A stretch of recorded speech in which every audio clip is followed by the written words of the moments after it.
Yesterday I'd been in an event that really emphasized the darkness as well as small points of light in the year that we've had, because there were two mothers speaking. One had been a captive herself and her son is still there, a hostage in the hands of Hamas. Another had lost her son while fighting.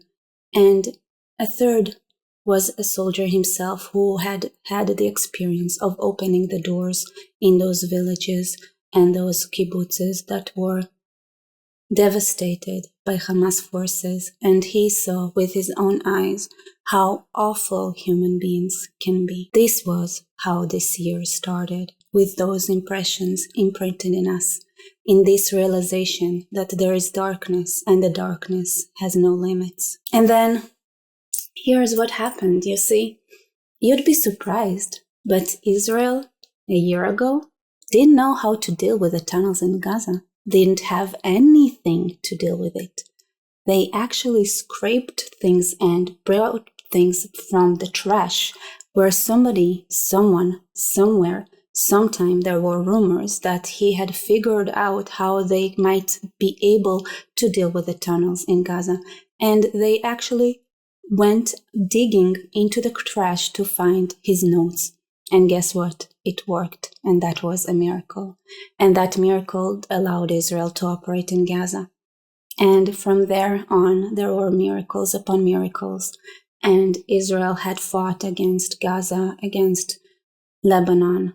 Syria is now a new Syria. And there is still Yemen. Of course, they had been firing rockets at us every night. Lately, hitting a school, a playground in Yafo, a school in Ramat Gan.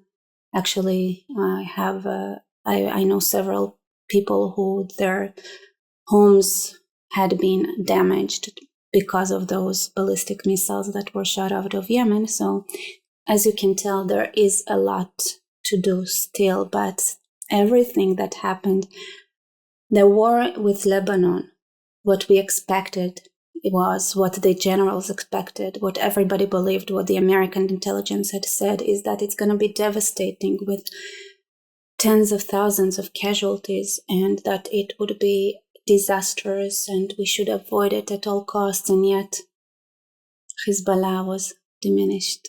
It is a shadow of what it used to be.